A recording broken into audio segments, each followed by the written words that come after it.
அஸ்ஸலாமு அலைக்கும் வரஹ்மத்துல்லாஹி வபரகாத்துஹு. அன்பிற்குரிய சகோதர சகோதரிகளே, இஸ்லாத்தின் பார்வையில் இலக்கிய நயம் என்ற தொடர் உரையில் 26ஆம் நாளில் நாம் அடைந்திருக்கிறோம். திருக்குரானில் நேரடியான அர்த்தத்தில் பயன்படுத்தப்படாமல் ஒரு நோக்கத்திற்காக மாற்று அர்த்தத்தில் பயன்படுத்தப்படுவதை நம்ம இலக்கியம் என்று சொல்கிறோம். அது உதாரணங்களாக இருக்கலாம், அல்லது ஓமையாக இருக்கலாம், உருவகமாக இருக்கலாம். இப்படியான விஷயங்களை நம்ம இலக்கியம் என்று சொல்கிறோம். அது மாதிரி உள்ள ஒரு இலக்கியம் என்னவென்று சொன்னால், நம்ம வசிக்கிற பூமி இருக்கு இல்லையா, இந்த பூமியை பற்றி குர்ஆனில் மனிதர்களாகிய உங்களுக்கு இந்த பூமி தொட்டிலாக அமைந்திருக்கிறது என்று அல்லாஹ் குர்ஆனில் 3 இடங்களில் சொல்லுகிறான். தொட்டில்னு சொன்னால் ஒரு தூளில் தொங்க விட்டு ஆட்டுவாங்க, அந்த தொட்டில். குழந்தைகளை தூங்குவதற்கு நவீன காலத்து தொட்டிலை நீங்கள் கணக்கெடுக்கக்கூடாது. பலவிதமான தொட்டில்கள் வந்திருக்கிறது. அந்த காலத்தில் தொட்டில்னா என்னென்னு கேட்டால், அந்த இடத்துல தொங்குறது. குழந்தை தொங்கி கொண்டிருக்கும், மேலேருந்து ஒரு கயிற்றில் கட்டி என்ன செய்வாங்க, இதில் முகட்டில் அதை இணைச்சி வச்சுருப்பாங்க. அந்த மாதிரி ஒரு தொட்டிலை பூமிக்கு எல்லாம் ஓமையாக்குறான். பூமியை உங்களுக்கு தொட்டிலாக ஆக்கியிருக்கிறோம். அப்படி ஏன் தொட்டில்னு சொல்கிறான், அதை விளங்குறது தான் இன்றைக்கி உள்ள விஷயம். அது எங்கேயெல்லாம் சொல்கிறான்னு கேட்டால், 78வது அத்தியாயத்தில் 6வது வசனத்தில், அலம் நஜாலில் அருள மிகாதன், இந்த பூமியை நாம் தொட்டிலாக ஆக்கவில்லையா. இந்த பூமிங்கிறது உருண்டை வடிவமாக இருந்தாலும், அது சுற்றி கொண்டு இருந்தாலும், சுழன்று கொண்டு இருந்தாலும், நான் எப்படி உங்களுக்கு ஆக்கியிருக்கிறேன்னு சொன்னால் தொட்டிலாக ஆக்கவில்லையா அப்படின்னு சொல்லி பூமியை தொட்டில் என்று அல்லாஹ் தொட்டில்னு சொன்னால் குழந்தையை தூங்க வைப்பதற்காக மேலே கட்டி தொங்க விடுவாங்கள்ல, அந்த தொட்டிலுக்கு தான் அந்த வார்த்தை. அப்படி ஆக்கவில்லையா என்று கேட்குறான். இது 78:6 வசனத்தில் இருக்கிறது. அதே மாதிரி 20:53 வசனத்திலையும், அல்லது ஜாலலக்குமுல் அருள மகதன், உங்களுக்கு பூமியை அவன்தான் தொட்டிலாக ஆக்கியிருக்கிறான் என்று பூமியை தொட்டிலுங்கிற வார்த்தையை கொண்டு 20வது சூறாவில் 53வது வசனத்தில் அல்லாஹ் சொல்லி காட்டுகிறான். அதே மாதிரி 43வது சூறாவில் 10வது வசனத்தில் சொல்கிறான், அல்லது ஜாலலக்குமுல் அருள மகதன், உங்களுக்கு இந்த பூமியை தொட்டிலாக ஆக்கியிருக்கிறேன் அப்படின்னு அல்லாஹ் சொல்லி காட்டுறான். அப்போ இந்த தொட்டில்னா என்ன வகையில், அது எந்த மாதிரி அது ஓமை இருக்கிறது, தொட்டில்னு ஏன் சொல்லணும். பூமிங்கிறதுல நம்ம தொட்டில் மாதிரி நம்ம பூமியைத்தான் தொட்டிங்கிறான், உங்களை தொட்டின்னு சொல்லலை. அதை தொட்டில் என்று அல்லாஹ் சொல்லுவது எதை என்று கேட்டால், மனிதர்களை சொல்லவில்லை. நம்ம வசிக்கிற பூமி இருக்கு இல்லையா, இதைத்தான் தொட்டில்ங்கிறான். அப்போ இது தொட்டில்னு சொல்வதாக இருந்தால், தொட்டில் பொறுத்த வரைக்கும் என்னென்னு கேட்டால், அது மேலே ஒரு ஈர்ப்பு சக்தியின் மீது ஈர்க்கப்பட்டு தான் தொங்கிக்கிட்டு இருக்கும். தொட்டி ஆடுனாலும் அந்த தொட்டி எங்கே பிடிமானமாக இருக்கும்னா, மேலே உள்ள ஒரு முகட்டிலோட ஒரு ஆணியோ ஒரு கொக்கியோ நம்ம போட்டிருப்போம், அதில் தான் அந்த தொட்டியை தொங்க விட்டுருப்போம். அதில் தான் இழுக்கப்பட்டு என்ன செய்யும், இந்த தொட்டி இங்கே ஆடிக்கிட்டு இருக்கும். அப்போ தொட்டி அந்த இடத்துல இருந்தாலும் அந்த தொட்டிக்கு மேலே உள்ள முகட்டின் மீது ஒரு ஈர்ப்பு இருக்கும். அந்த இடத்துல தொட்டி தொங்காதுல. தொட்டி மேலேயும் தொடர்பு இல்லாமல் கீழேயும் தொடர்பு இல்லாமல் அந்த இடத்துல விட தொட்டி விழுந்துடும். அப்போ தொட்டி கீழே விழாமல் இருக்கிறதுக்கு என்ன செய்யணும்னு கேட்டால், கீழே தொடர்பு இருக்க தேவையில்லை. ஆனால் தொட்டிக்கு மேல் பாகம் இருக்குல்ல, அந்த மேலே உள்ள அந்த கயிறு கட்டக்கூடிய அந்த கயிறு மேலே உள்ள முகட்டில் மீது என்ன செய்யப்பட்டிருக்கும், இணைக்கப்பட்டிருக்கும். அதனுடைய பிடிமானத்தில் தொங்கிக்கிட்டு இருக்கும். இதுதான் தொட்டியுடைய தன்மை. இப்போ நம்ம பூமி எடுத்து பார்த்தீங்கன்னு சொன்னால், பூமிக்கு மேலே ஏதாவது கயிறு இருக்குதா? பூமி உருண்டையாக இருக்கிறது, அதை 4 பக்கமும் அந்த இடத்துலாம் நிற்கிறது. பூமி எப்படி எடுத்து பார்த்தீங்கன்னு சொன்னால், கீழே மேலே ஆல்ரவுண்ட் எல்லா பக்கத்தையும் பார்த்தீங்கன்னு சொன்னால் பூமி என்ன மாதிரி இருக்குது என்று கேட்டால், மொத்தத்தில் அந்த இடத்துல இருக்கிற மாதிரி தெரியுதே தவிர பூமியை பிடிச்சி இழுத்து கட்டி வச்சுக்கிற மாதிரி ஒன்றுமே இல்லை. அப்படி இருந்தால் தான் தொட்டில்னு சொல்லணும். ஒரு அந்த இடத்துல ஒரு பலூனை மிதக்க விட்ட தொட்டின்னு சொல்ல மாட்டோம். தொட்டின்னு எப்போ சொல்லுவோம்னு கேட்டால், அந்த பலூனை கைத்தை கட்டி மேலே தொங்க விட்டால் தான் அதை தொட்டில்னு சொல்லுவோம். அப்போ மேல் பக்கமாக இழுத்து பிடிக்கக்கூடிய ஒரு தன்மை இருந்தால் மாத்திரம்தான் தொட்டிங்கிற விஷயத்தை தொட்டில்ங்கிற விஷயத்தை பயன்படுத்துவாங்க. ஆனால் அல்லாஹ் என்ன செய்கிறான், அந்த குரானில் பூமியை பற்றி சொல்லும் பொழுது, பூமியை தொட்டிலாக ஆக்கியிருக்கிறோம். பூமியை தொட்டில் தான் அது. அதில் தூங்கக்கூடிய குழந்தைகளாக நாம் இருக்கிறோம். அப்போ தொட்டிலாக ஆக்கியிருக்கோன்னு ஏன் சொல்கிறான்னு கேட்டால், அதாவது பூமி வந்து அந்தரத்தில் இருக்கிற மாதிரி தெரிந்தாலும் உண்மையில் பார்த்தீங்கன்னு சொன்னால் அது வந்து சூரியனால் இழுக்கப்பட்டு ஈர்ப்பு விசையினால் அந்த இழுக்கப்பட்டு தான் அந்த இடத்துல நின்றுட்டுருக்கு. சூரியனுடைய ஈர்ப்பு விசை இல்லைன்னு சொன்னால் அது பிச்சுக்கிட்டு எங்கே ஓடி போயிடும். இப்போ சூரியன் பூமி அந்தரத்தில் இருக்கிற மாதிரி உங்களுக்கு தெரிந்தாலும் அந்த பூமி எப்படி இருக்குன்னு கேட்டால் சூரியன் எந்த பக்கம் இருக்குதோ அந்த சூரியன் பக்கம் இழுக்கப்படுகிறது. இழுக்கப்பட்டு சூரியனை சுற்றுதில் ரங்கராட்டின மாதிரி சுற்றுது.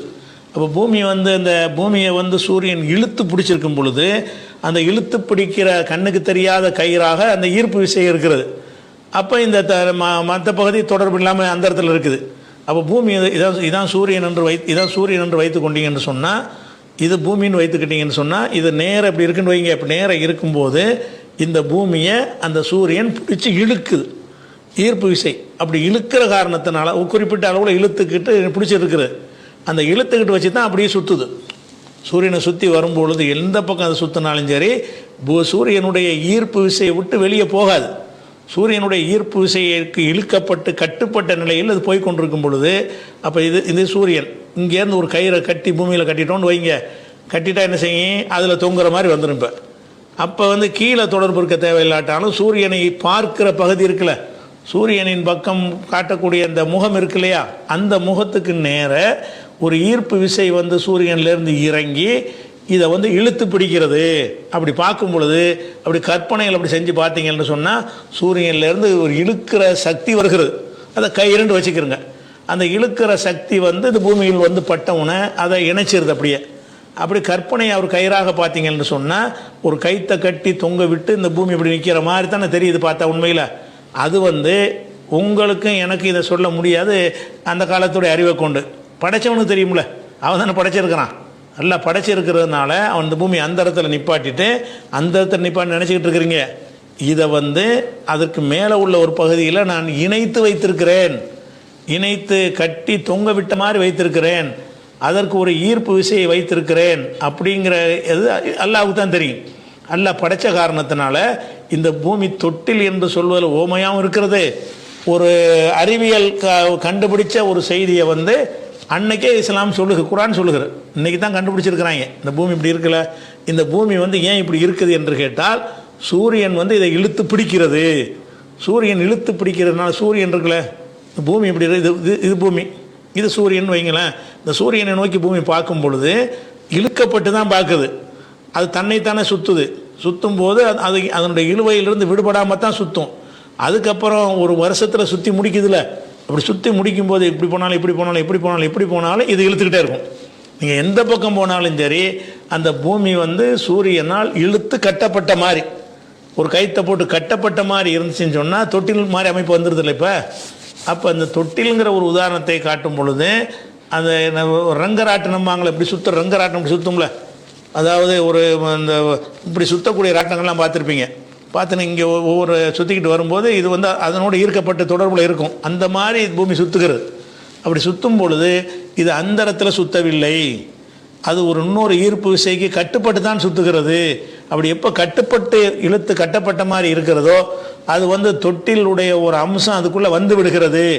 இதை உள்ளடக்கும் விதமாகத்தான் அல்லாஹ் என்ன செய்கிறான்னா இந்த பூமியை வந்து அந்த காலத்து மக்களுக்கு இந்த அறிவு இல்லாட்டாலும் புரிஞ்சுக்கிறதுக்காக வேண்டி தொட்டிலாக்கி இருக்கிறேன் அப்படின்னு சொல்லிவிட்டான். தொட்டிலாக்கிறேன்னு என்ன அர்த்தம்னு சொன்னால் அதில் வந்து பூமி வந்து இப்படி அந்த இடத்துல நிற்கலை, தொட்டில் மாதிரி இழுத்து கட்டப்பட்டு இருக்கிறது. ஒரு பக்கம் இழுக்கப்பட்டு இருக்கிறது, ஒரு பக்கம் தொங்கி கொண்டிருக்கிறது. ஒரு பக்கம் தான் அந்த இடத்துல இருக்க மாதிரி தெரியுதே தவிர இன்னொரு பக்கம் சூரியனை நோக்கி இருக்கிற பக்கம் வந்து என்ன செய்யுது, இழுத்து கட்டப்பட்ட மாதிரி இருக்குது அப்படின்னு சொல்லும் பொழுது அப்போ இந்த உதாரணம் வந்து ரொம்ப பொருத்தமாக வந்துடுது. அது மாதிரி வந்து இன்னொன்னே நம்ம கவனிக்கணும். தொட்டில்ங்கிற உதாரணத்தை வந்து சொல்வதன் மூலமாக ஒரு குழந்தைய தொட்டிலில் வச்சு ஒரு அந்த தாயை ஆட்டும்போது அந்த குழந்தை என்ன செய்யும்னா உடம்பு நோகாது, ரொம்ப பக்குவமாக அதை வந்து அரவணைச்சி பிடிச்சிக்கணும். தொட்டிலில் குழந்தைய போட்டிங்கன்னு சொன்னால் அது அந்த இடத்துல தொங்கிக்கிட்டு இருந்தாலும் அந்த குழந்தைக்கு எப்படி இருக்கு, அப்படியே ஒரு மிதக்கிற மாதிரி அதை ஒரு அரவணைத்து பிடிக்கிற மாதிரி ஒரு ஃபீலிங் இருக்குமே தவிர வேறு எந்த அதிர்வுகளும் அதுக்கு தெரியாது. குழந்தை ஆட்டுனா கூட அது என்ன செய்யும், அது ஒரு சொகுசானதாக இருக்குமே தவிர அது வந்து ஒரு அதிர்வை தரக்கூடியதாக அந்த தொட்டி இருக்காது. நம்மளுக்கு அப்படித்தானே இருக்கிறது. பூமியில் இருக்கிறோம், பூமி வந்து பயங்கரமான வேகத்தில் அது சுழலுகிறது, தன்னைத்தானே சுற்றுகிறது. அதே மாதிரி வந்து சூரியனை வேற சுற்றிக்கிட்டு வருகிறது. அவ்வளவு அதில் தாக்கங்கள் அந்த பூமியில் இருந்தால் கூட அதில் படுத்த அந்த தொட்டிலில் படுத்திருக்கிற நமக்கு என்ன செய்யலை தெரிய மாட்டேங்குது. குழந்தை தொட்டிலில் படுக்கும்போது எந்த ஒரு அதிரும் இல்லாமல் சுகமாக நித்திரையில் இருக்குது. தொட்டிலில் போட்டால் என்ன செய்யும், சுகமான முறையில் அந்த குழந்தைக்கு இருக்குமே தவிர அதனுடைய அசைவும் ஆடுதல் என்பது எந்த விதமான ஒரு பாதிப்பையும் அந்த குழந்தைக்கு ஏற்படுத்தாது. அந்த மாதிரி இருக்கிறதுனாலையும் தொட்டில்னு சொல்லலாம். தொட்டில்னு சொல்வதற்கு பல வியாக்கியங்கள் கொடுக்க முடியும். ஒவ்வொரு வகையான வியாக்கியானமாக சொல்லி பார்த்தோம்னு சொன்னால், ஒன்று வந்து அந்த பூமி வந்து ஈர்ப்பு விசையால் இழுக்கப்பட்டு கயிற்றால் கட்டப்பட்டது போல கட்டி தொங்க விட்டது போல தான் இருக்குது. அப்போ கட்டி தொங்க விடுறது தானே தொட்டில்னு சொல்லுவோம். கட்டி ஒன்றை தொங்க விட்டீங்கன்னு சொன்னால் சொல்லுவோம். தனி அந்த இடத்துல மிதக்கிறது தொட்டில்னு சொல்ல மாட்டோம். ஆனால் நம்ம கண்ணுக்கு பார்த்தா எப்படி தெரியும், பூமி அந்த இடத்துல நிற்கிற மாதிரி தெரியும். எதுலையும் இணைப்பு இருக்காது. பூமிக்கும் அதுக்கு மேலே உள்ள சூரியனுக்கு மத்தியில் ஒரு கயிறையோ ஏதோ ஒட்டி இணைக்கப்பட்ட மாதிரி இருக்காது. சும்மா அந்த இடத்துல இருக்க மாதிரி தான் தெரியும். ஆனால் உங்களுக்கு அப்படி தெரியுமே தவிர உண்மை என்ன என்று கேட்டால், அந்த சூரியனுக்கும் பூமிக்கும் மத்தியில் ஒரு இழுப்பு விசைங்கிற ஒரு கயிறு இருக்குது. இழுத்து பயங்கரமாக இழுத்து பிடிக்குது. இழுத்து கைத்தை கட்டி பிடிச்சா எப்படி இருக்குமோ இழுத்துக்கிட்டு தான் சுற்றுது.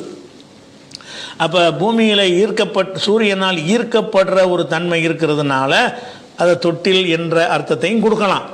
அதே மாதிரி என்ன செய்யலான்னு கேட்டால், அது வந்து பூமி எவ்வளோ ஒரு வேகமாக அது சுழன்றா கூட நமக்கு தெரியுதா, நம்ம யாராவது வந்து இந்த பூமியுடைய அதிர்வையோ வேகத்தையோ உணர்கிறோமா, தொட்டில் இருக்கிற மாதிரி இருக்கிறோமா? தொட்டில் குழந்தை எப்படி வந்து அந்த தொட்டிலுடைய அதிர்வுகளை விளங்காமல் இருக்கிறதோ, அதை சொகுசாக உணர்ந்து கொண்டு இருக்கிறதோ, அந்த மாதிரி தான் நம்ம எல்லாருமே என்ன செய்கிறோம்ன்ற அந்த பூமியில் வந்து தொட்டிலில் இருக்கிற மாதிரி ஒரு சுகமான ஒரு அதை அனுபவித்து கொண்டிருக்கிறோம். அது ஒன்று இருக்கும். அதே மாதிரி வந்து தொட்டில் என்பது வந்து பொதுவாக நிலையாக இருக்க, தொட்டில் வந்து இப்படி இருந்துக்கிட்டு இருக்காது, ஆடிக்கிட்டு தானே இருக்கும். தொட்டில் வந்து ஆடிக்கொண்டிருக்குமே தவிர தொட்டிலுங்கிறது என்ன செய்ய, சும்மா தொட்டில் சும்மாவும் இருக்கும். ஆனால் பெரும்பாலும் தொட்டிலில் எதுக்கு நம்ம போடுவோம் என்று கேட்டால், அந்த ஆட்டுவதன் மூலமாக அந்த குழந்தையை தூங்க வைப்பதற்கு தான் தொட்டிலில் போடுவோம். இப்போ குழந்தை எப்படி தொட்டிலில் இப்படி ஆடிக்கொண்டிருக்குமோ அந்த மாதிரி தான் சூரியனால் இழுக்கப்பட்டு இந்த பூமி என்ன செய்கிறது, ஆட்டம் அதில் இருக்கிறது. அப்படி வச்சு பார்த்தாலும் அது வந்து தொட்டில்னு சொல்வது வந்து என்ன இருக்குது, சரியாக இருக்கிறது. இந்த மாதிரி உள்ளோம். அப்போ இந்த விஷயத்தை என்ன செய்கிறான்னு கேட்டால், அல்லாஹ் வந்து அந்த பூமியை தொட்டிலாக ஆக்கியிருக்கிறோம் என்ற உதாரணத்தின் மூலமாக அப்படின்னா என்ன செய்கிறான்னா, பூமியை வந்து ஒரு ஒப்பிடுகிறான், ஓமையாக்குறான். உங்களுக்கு பூமின்னு நினச்சிக்கிட்டு இருக்கிறீங்க, அது பூமி கிடையாது. பூமி வந்து ஒரு தொட்டில். அது உங்களுக்கு அது பூமியாக உண்மையில் பூமிங்கிற தனி ஒரு படைப்பாக இருந்தாலும் உங்களை பொறுத்த வரைக்கும் என்ன மாதிரி இருக்குன்னு கேட்டால், அது ஒரு தொட்டில் தொங்க விடப்பட்ட மாதிரி தான் நான் அமைச்சிருக்கிறேன் அப்படின்னு சொல்வதில் ஒரு இலக்கியம். தொட்டில்னு சொல்வதில் தொட்டிலுக்கு ஒப்பிடுறான்னு அர்த்தம். பூமியை வந்து எல்லாம் என்ன செய்கிறான்னு கேட்டால், ஒரு தொங்க விடுற தொட்டிலை பார்க்குறான். இந்த தொட்டில் எப்படி அந்த இடத்துல தொங்கி கொண்டிருக்கிறது ஒரு மேலே உள்ள பொருளோடு இணைக்கப்பட்டிருக்கிறது. மேலே உள்ள பொருளோடு இணைக்கப்பட்டு தொங்கி கொண்டிருக்கிறதுல இந்த ஒரு தன்மை பூமியில் இருக்குதா, எந்த இணைப்பும் இல்லாமல் அந்த இடத்துல இருக்குதா என்று சொன்னால், சாதாரண மனிதனுடைய பார்வையில் ஒரு இணைப்பும் இல்லாமல் இருக்கிற மாதிரி தெரியும். படைத்த இறைவனுடைய பார்வையில், விஞ்ஞானிகளுடைய பார்வையில் என்ன தெரியும், இல்லை ஒரு சக்தி இழுத்துக்கிட்டு இருக்குது. உனக்கு கண்ணுக்கு தெரியலையே தவிர இந்த பூமி வந்து சூரியன் நம்மளை இழுக்கலன்னு சொன்னால் பூமி பிச்சுக்கிட்டு எங்கே ஓடி போயிடும். பூமி இழுத்துக்கிட்டு இருக்கிறதுனால தான் என்ன செய்கிறது, சூரியன் இருக்கிறத நோக்கியே அதனுடைய வாழ்க்கை அமைத்து கொண்டு இருக்கிறது. அப்படிங்கிற வகையில் பார்க்கும் பொழுது இந்த ஒரு அற்புதமான உதாரணம். இந்த 3 வசனங்கள்லையும் பூமியை தொட்டிலாக ஆக்கியிருக்கணும் என்பதில் வந்து புவியுடைய ஈர்ப்பு விசையை பற்றி மறைமுகமாக அல்லாஹ் சொல்கிறான். ஈர்ப்பு விசையின் காரணமாக அந்த ஈர்ப்பு விசை என்ற ஒரு கயிறு, அந்த கயிறு மூலம் இந்த பூமி வந்து சூரியனோட இணைக்கப்பட்டு இருக்கிறது. ஒன்றோட இணைக்கப்பட்டு அது தொங்கி கொண்டிருக்குமே, ஆனால் அதுக்கு பேர் தானே தொட்டில். அப்போ தொட்டில்ங்கிற உதாரணம் வந்து அழகாக இது பொருந்தி போய்கிறது. இது ஒரு விஷயத்தை விளைக்கிறோமா. அதே மாதிரி வந்து சில இடங்களில் எல்லாம் என்ன செய்கிறான்னு கேட்டால், ஒரு சரியான மார்க்கத்தை நம்ம சொல்கிறோம், சரியான ஒரு கருத்தை நம்ம சொல்லுகிறோம். சொல்லும்போது ஏற்க மாட்டேங்கிறான். சரியான கருத்தை வந்து நம்ம சொல்லும் பொழுது அந்த சரியானதை ஏற்றுக்கொள்ளாமல் அதை அலட்சியப்படுத்துகிறான்ல, அவனை வந்து அல்லாஹ் என்ன செய்கிறான்னு கேட்டால் கால்நடைகளுக்கு ஒப்பிடுகிறான். நீங்கள் மனிதர்கள் தான், பகுத்தறிவுள்ள மனிதர்களாக தான் இருக்கிறீங்க. ஆனால் ஒரு வகையில் பார்த்தா நீங்கள் வந்து விலங்குகள் மாதிரி, கால்நடைகள் மாதிரி இருக்கிறீங்க. அப்போ கால்நடைகள் மாதிரி கூட கிடையாது, அதை விட மோசமாக இருக்கிறீங்க என்றும் என்ன செய்யறான், அல்லாஹ் வந்து சில ஓமைகளை சொல்கிறான். எப்படி சொல்கிறான்னு கேட்டால் அந்த வசனங்களை கொஞ்சம் பார்த்துட்டு அந்த அந்த உதாரணத்துக்கு அர்த்தம் என்னன்னு பார்ப்போம். உலகது தரநாளி ஜஹன்னம, நரகத்திற்காக நம்ம தயார்படுத்தி இருக்கிறோம். கதீரம் மினல் ஜின்னி ஒல் இன்சி, ஜின் மனித இனங்களில் இருந்து அதிகமான பேரை நரகத்திற்காக நம்ம தயார்படுத்தி இருக்கிறோம். லஹும் குலூபுன், அவர்களுக்கு இதயங்கள் உள்ளங்கள் இருக்கும். லா யஃப்கஹூன பிஹா, அதை கொண்டு அவர்கள் சிந்திக்க மாட்டார்கள். உள்ளம் இருக்கும், அதை கொண்டு சிந்திப்பது கிடையாது. உலகும் ஆயுனும், அவர்களுக்கு கண்கள் இருக்கும். லா யுபசிருன பிஹா, அதை கொண்டு பார்க்க மாட்டார்கள். உலகும் ஆதானும், அவர்களுக்கு காதுகள் இருக்கும். லா யஸ்மவுன பிஹா, கேட்க மாட்டார்கள். அப்படின்னு சொல்லிட்டு உலாய்க்க கல் அன்ஆம், இவர்கள் கால்நடைகளை போன்றவர்களாக இருக்கிறார். அல்ல ஒப்பிடுறான். அதாவது என்ன செய்கிறான்னு கேட்டால், மனிதர்களுடைய இந்த செயல்களை பார்க்குறான். இவர்கள் என்ன செய்கிறாங்கன்னு கேட்டால், உள்ளம் இருக்கிறது, சிந்திக்க மறுக்கிறார்கள். கண்கள் இருக்கிறது, கண்களில் பார்க்கத்தான் செய்கிறான். அவனுக்கு வசதியானதை பார்த்து கொள்கிறானே தவிர பார்க்க வேண்டியதையெல்லாம் பார்க்கறது இல்லை. சரியான அனைத்தையும் பார்க்க மாட்டேங்கிறான். அதனால உலகும் ஆயுனும், அவர்களுக்கு கண்கள் இருக்கின்றன. லா யுபுசிருன பிஹா, அதை கொண்டு பார்ப்பதில்லை என்றால் பார்க்க வேண்டியவைகளை பார்ப்பது இல்லை. பார்க்காமையா இருக்கிறான், வாழ்ந்து கொண்டு தானே இருக்கிறான். உலகத்தில் பார்வை இருக்கிறது, ஆனால் எதை பார்க்க வேண்டுமோ அதை பார்க்காம இருக்கிறான். உலகும் ஆதானும், அவர்களுக்கு காதுகள் இருக்கின்றன. லா யஸ்மவுன பிஹா, அதை கொண்டு அவர்கள் செவி ஏற்பதில்லை, செவி மடுப்பது கிடையாது. ஆனால் செவி மடுக்கத்தான் செய்வான். எதை செவி மடுக்க வேண்டுமோ அந்த அறிவுரைகளை செவி மடுக்க மாட்டான். எது அவனுக்கு தேவையில்லை அதெல்லாம் செவி மடுப்பான். அப்போ உலகம் ஆதானும் லா யஸ்மவுன பிஹா, அவர்களுக்கு காதுகள் இருக்கும், அதை கொண்டு கேட்க தகுதியானவைகளை எல்லாம் கேட்பது கிடையாது. இப்படி சொல்லிவிட்டு உலாய்க்க கல் அன்ஆம், இவர்கள் கால்நடைகளை போன்றவர்கள். இப்படி இருக்கக்கூடிய யாராக இருந்தாலும் சரி, இவங்க கால்நடைகளை போன்றவர்கள்னு சொல்லிட்டு, கால்நடையா அதை விட மோசங்கிறான். பல்ஹும் அல்லல்லு, இல்லை இல்லை அதை விடவும் மக கெட்டவர்கள், அதை விட வழிகட்டவர்கள் அப்படின்னு சொல்லி 7வது சூறாவில் 179வது வசனத்தில் மனிதர்களில் சில பேர் இருக்கிறாங்க, பார்க்க வேண்டியதை பார்க்காம, கேட்க வேண்டியதை கேட்காம, விளங்க வேண்டியதை விளங்காமல் இருப்பார்களே. ஆனால் அவர்கள் கால்நடைக்கு சமமானவர்கள். இப்போ மனிதர்களை பார்க்குறான், கால்நடையை நல்லா பார்க்குறான். சில விஷயங்களில் இவனுக்கு அவனுக்கு ஒரே மாதிரியாக இருக்குது. அல்ல எப்படி பார்க்குறான், மனிதனை பார்க்குறான். எல்லா மனிதனையும் இல்லை, ஒரு சில மனிதர்களை எல்லாம் பார்க்குறான். கால்நடையும் பார்க்குறான். இந்த கால்நடைகளில் உள்ள அந்த தன்மைகள் இவன்ட்டையும் காணப்படுது. அதை வச்சு எல்லாம் என்ன செய்கிறான்னா, இவன் கால்நடை மாதிரி இருக்கிறான் அப்படின்னு மனிதர்களை ஒப்பிடுகிறான். அப்புறம் இன்னும் கொஞ்சம் டீப்பாக பார்த்தோம்னு சொன்னால், கால்நடையை கூட ஒப்பிடக்கூடாத, கால்நடை இவனுக்கு மேலே பெட்டராக இருக்குத அப்படின்னு சொல்லி என்ன செய்கிறான்னா, அதை விட இவங்க மோசம் அப்படின்னு ஒரு ஓமையாக கால்நடைகளையும் இந்த மனிதர்களையும் கெட்ட மனிதர்களையும் பார்த்து விட்டு ரெண்டையும் கம்பேர் பண்ணிவிட்டு எல்லாம் என்ன செய்கிறான், இந்த விஷயத்தை சொல்கிறான் என்று இந்த வசனத்துடைய வழங்கிக்கிறோம். அதே மாதிரி 25, 44 வசனத்தில் அம் தஹசபு அன் அக்ஸரஹும் யஸ்மவுன அவ யோக்கிலூன, அவர்களில் அதிகமான மக்கள் செவி மடுக்கிறார்கள் என்றோ அல்லது புரிந்து கொள்கிறார்கள் என்றோ நீ நினைக்கிறீரா? இல்லை, இன்ஹும் இல்லா கல் அன்னாம், இவர்கள் கால்நடைகளை போன்றே தவிர வேறு இல்லை. இவங்க கால்நடைகளாகத்தான் இருக்கிறார்கள். பல்ஹும் அல்லல்லு சபீலா, இல்லை அதைவிட அதிகம் வழிகட்டவர்களாக இருக்கிறார்கள், வழி தவறுகளாக இருக்கிறார்கள் என்று சொல்லி 25வது சூறாவில் 44 வசனத்தில் அல்லாஹ் சொல்லி காட்டுகிறான். அப்போ இந்த 2 இடம் தான். 2 இடத்துல என்ன செய்கிறான், அல்லாஹ் மனிதர்களை கால்நடைகளுக்கு ஒப்பானவர்கள் என்று சொல்லிவிட்டு இன்னும் ஒருபடி மேலே போய் அதை விட மோசமானவர்கள் அப்படின்ற அந்த ஓமையின் மூலமாக சொல்கிறான். அப்போ இந்த கால்நடைகள் மூலம்னு எதுக்கு சொல்கிறான்னு கேட்டால், பல விஷயங்களை அவங்க சிந்திக்க மறுக்கிறார்கள் என்பதுக்கு தான் சொல்லி காட்டுறான். அப்போ இந்த கால்நடைகளோடு ஒப்பிட்டு பார்க்கிறதுன்னு சொன்னால், இப்போ கால்நடைகளுக்கு கண் இருக்கிறது, கண்கள் இருக்கின்றன. கால்நடைகளுக்கு காதுகள் இருக்கின்றது.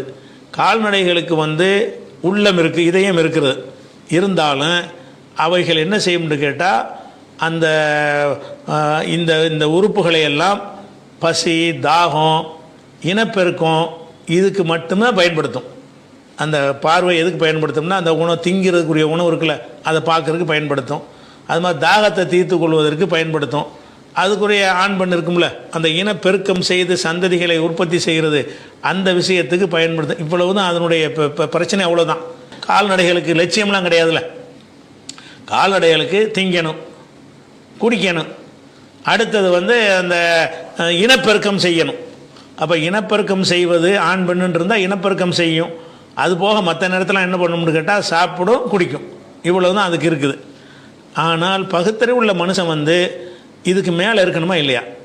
அவையை திங்கிறது, குடிக்கிறது, சம்போகம் பண்ணுவது, இதுதான் வாழ்க்கை, இதை தவிர ஒன்றும் இல்லை அப்படின்னு இருந்தால் அது கால்நடையுடைய தன்மை. அப்போ ஒரு மனிதன் அந்த மாதிரி இருக்கிறானா இல்லையா? சில பேர் என்ன செய்கிறான்னு கேட்டால் இன்னும் சொல்ல போனால் கால்நடைகளுக்கு பகுத்தறிவு வழங்கப்படலை. பகுத்தறிவு இல்லாததுனால இப்படி தான் அதுக்கு நடக்க இயலும். பகுத்தறிவு இருந்தால் தான் பல விஷயங்களை சிந்திக்க முடியும். பகுத்தறிவு இல்லாத காரணத்தினால எதை பசிக்கும் போது சாப்பிட்றது, தாகிக்கும் போது குடிக்கிறது, ஒரு ஒரு சந்ததி பெருக்கணும்னு நினைக்கும் போது சந்ததி பெருக்கத்தில் ஈடுபடுவது, இதுதான் அதுக்கு முடியும். ஏன்னு கேட்டால் அதுக்கு வந்து பிரெயின், அந்த சிந்திக்கிற ஒரு மூளை கொடுக்கப்படலை. சிந்திக்கிற மூளை இல்லாததுனால கால்நடைகள் இப்படி இருக்கிறதையாவது நம்ம ஏற்றுக்கொள்ள முடியும்.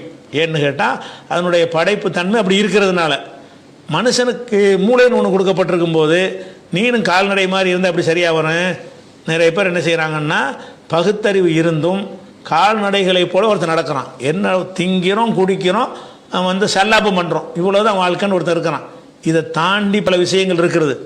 ஊருக்கு செய்ய வேண்டிய நன்மைகள், உலகத்துக்கு செய்ய வேண்டிய நன்மைகள், சமூகத்துக்கு செய்ய வேண்டிய நன்மைகள் அப்படின்னு பல விதமான ஒரு விஷயங்கள்லாம் இருக்குது. அறிவை வளர்க்க வேண்டிய விஷயங்கள், ஆராய்ச்சிகள் செய்வது, கண்டுபிடிக்கிறது, தீமைகளை தடுப்பதுன்னு இப்படி எவ்வளோ விஷயங்களில் ஈடுபடுவதற்கு ஏற்றவாறு மனிதனுக்கு அல்ல அறிவை கொடுத்துருக்குறான். கொடுத்தால் என்ன பண்ணுறான்னு கேட்டால் அதையெல்லாம் பயன்படுத்தாமல் சாப்பிட்டோமா, குடித்தோமா, சம்போகம் பண்ணோமா, முடிஞ்சிச்சு வாழ்க்கை, இப்படி ஒருத்தர் நடந்தானேயானால் இவன் கால்நடை தானே. கால்நடையை போலங்கிறது பல அர்த்தம் கொடுக்கலாம். அதுக்கு ஒவ்வொரு வகையாக நம்ம சிந்தித்து பார்த்தோம்னு சொன்னால் இந்த மூணு தான் செய்கிறதில் ஒருத்தன் வாழ்க்கையை முடிச்சுக்கிறான். வேறு எதுவும் கிடையாது. சாப்பிட்ணும், குடிக்கணும், ஜாலியாக இருக்கணும், இவ்வளோ தான் வாழ்க்கை. இதை தாண்டி நம்ம வந்து மனித குலத்துக்கு செய்ய வேண்டிய கடமைகள்லாம் ஒன்றும் கிடையாது. நம்மளை படைச்சிருக்கிற ஒரு இறைவன் இருக்கிறான், அவனுக்கு செய்கிற கடமையெல்லாம் ஒன்றும் கிடையாது அப்படின்னு ஒருத்தர் நடப்பானையானால் இதுதான் கால்நடை. கால்நடைகளாவது அப்படி நடக்குமாறு படைக்கப்பட்டிருக்கிறது. நீ இப்படி படைக்கப்படலையே, நீ அறிவோடு படைக்கப்பட்டிருக்கிறிய, அதனால் கால்நடையோட நீ மோசம். அப்போ கால்நடைகளோட மோசம் என்பதை நம்ம இதிலேருந்து என்ன செய்கிறோம், ஒரு பண்ணிக்கிறோம். அதே மாதிரி கால்நடைகளை பொறுத்த வரைக்கும் எந்த ஒரு கால்நடையாக இருந்தாலும் அது தன்னுடைய தேவையை மட்டும்தான் பார்க்கும்.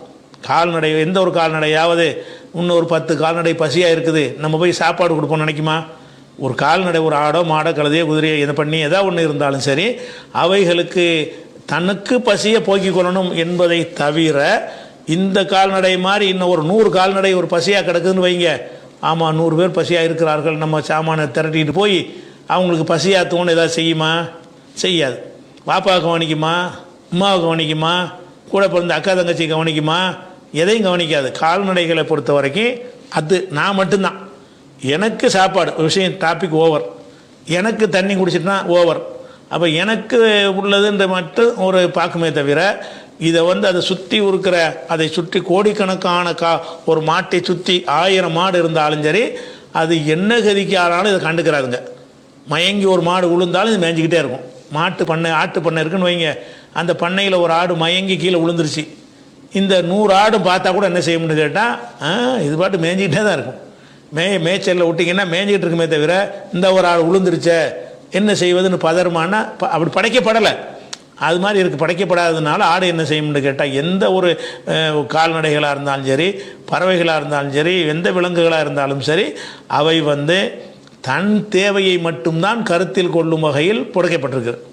தன் தேவை, எனக்கு சாப்பாடு, நீ சாப்பிட்டா என்ன, சாப்பிட்டு எனக்கு என்ன, நான் சாப்பிடணும், எனக்கு சாப்பாடு கிடைச்சா அவ்வளோ போதும்னு சொல்லி இருக்கக்கூடியது எதனுடைய தன்மை? அது கால்நடைகளுடைய தன்மை. அப்போ நீ மனுஷனாக பிறந்த ஒருத்தன் வந்து இப்படி சுயநலவாதியாக வாழ்கிறான். எல்லாம் எனக்கு நான் சம்பாதிக்கிறோம், எனக்கு சாப்பிட்டுக்கிறோம், எனக்கு சேர்த்துக்கிறோன்னு நினைக்கிறான். அவனுக்கு பெற்ற தகப்பன் ஒருத்தருக்கான்னு கவனிக்க மாட்டேங்கிறான், தாயை கவனிக்க மாட்டேங்கிறான், தாய் தந்தையரை கவனித்தாலும் அக்கம் பக்கத்தில் உள்ளவங்க கவனிக்க மாட்டேங்கிறான், அக்கம் பக்கத்தை கவனித்தாலும் பொதுவாக மனித குலத்தில் எவ்வளோ ஒரு கஷ்டங்கள்லாம் இருக்குது, அந்த கஷ்டங்கள்லாம் தீர்க்கணும், குறைகள்லாம் போக்கணும், இந்த பூமியை செம்மைப்படுத்தணும், சீர்படுத்தணும், நல்வழிப்படுத்தணும், இப்படின்னு பல விஷயங்களில் அவன் ஈடுபட அளவில் மனுஷனுக்கு எல்லா மூளையை கொடுத்துருக்குறான்.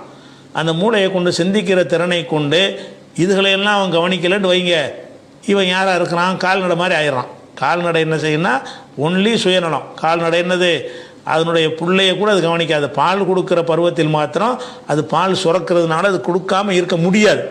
கொடுக்காட்டி அதுக்கு வேதனையாக இருக்கும். அதுக்காக வேண்டா பால் கொடுக்குமே தவிர, பால் கொடி மறந்ததுக்கு பிறகு பிள்ளையை கவனிக்கணும், அம்மாவை கவனிக்கணும், என்ன ஒரு பஞ்சாயத்தாவது அது இருக்குதா? எந்த ஒரு பொறுப்பாவது இந்த கால்நடைகளுக்கு இருக்குதான்னா இல்லை.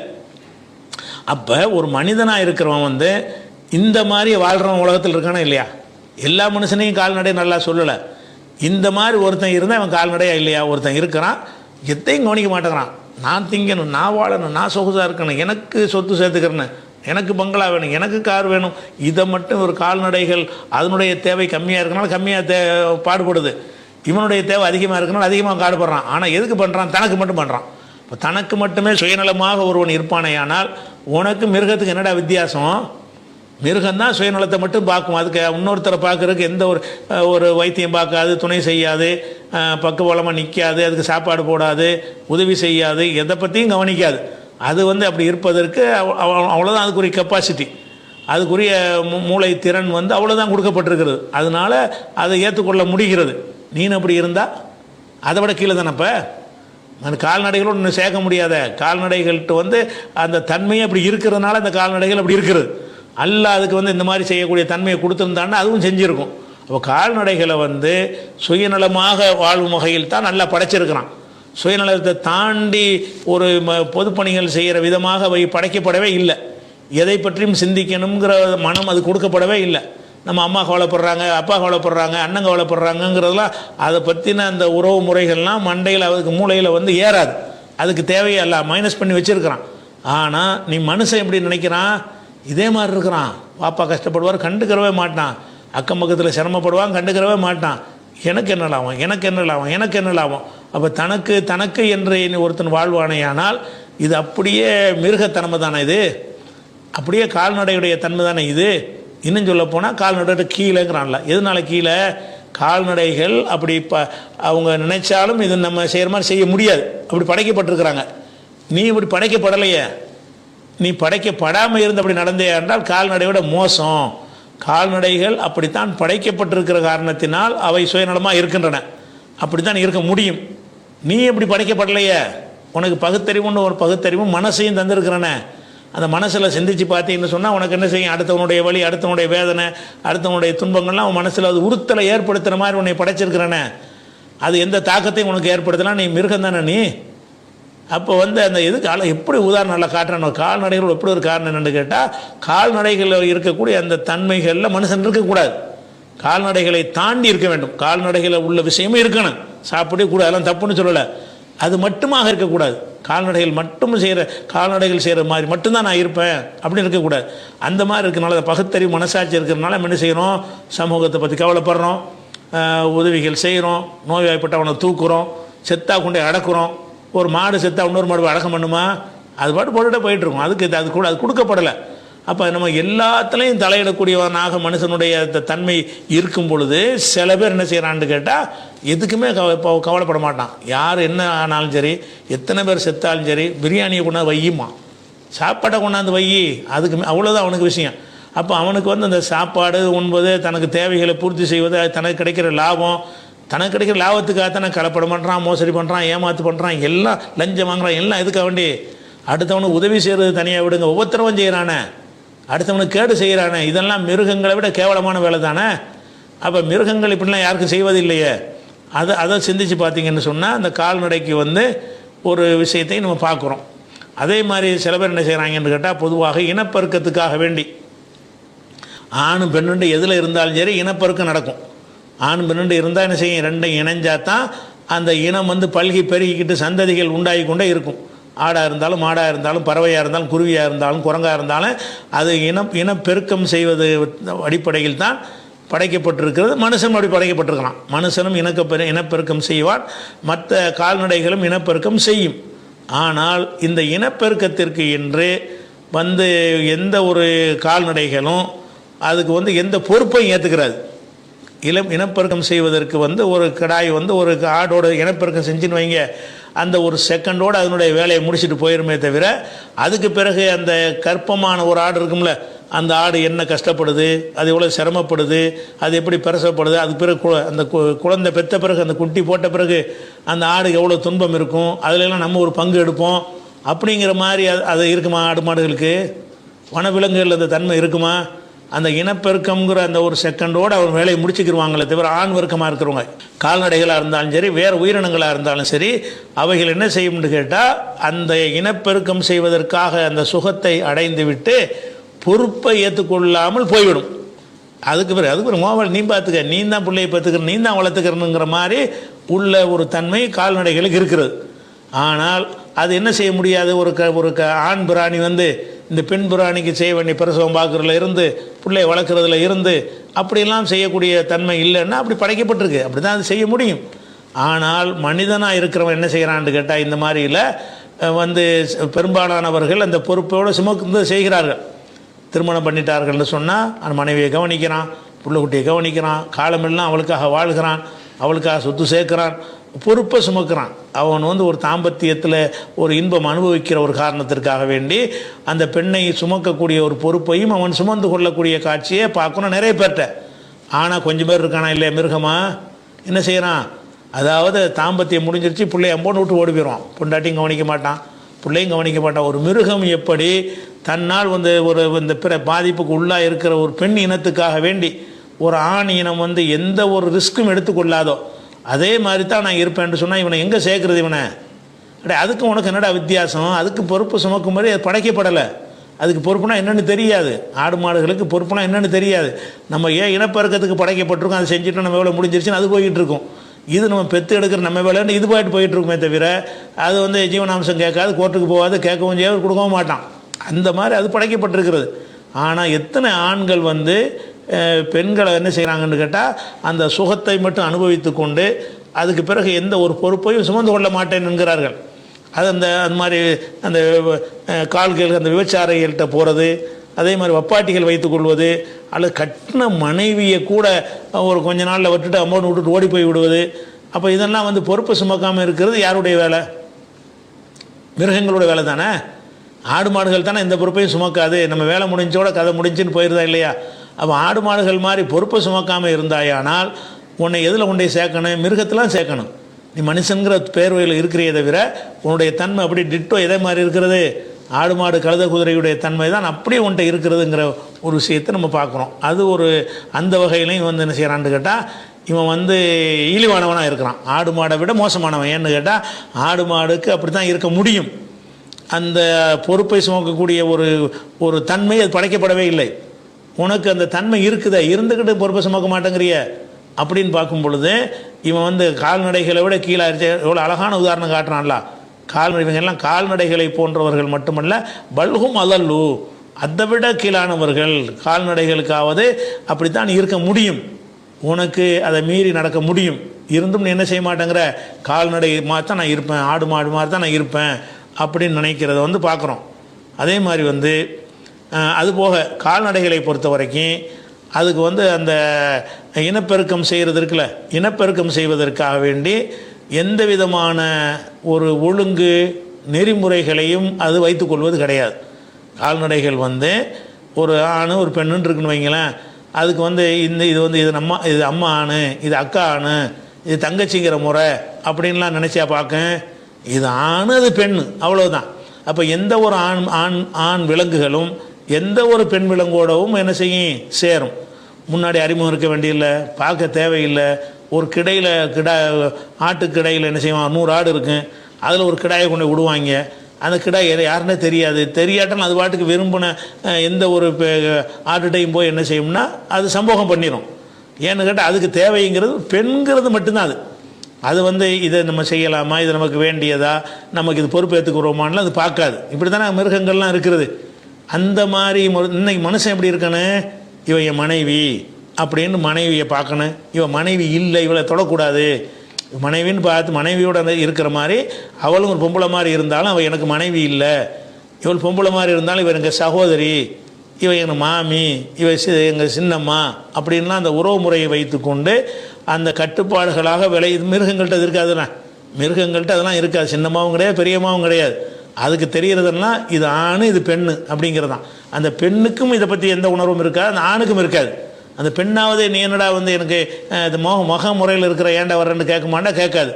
அதுக்கும் இந்த மாதிரியான உணர்வுகள் இருக்காது, இவனு ஆணுக்கு இருக்காது.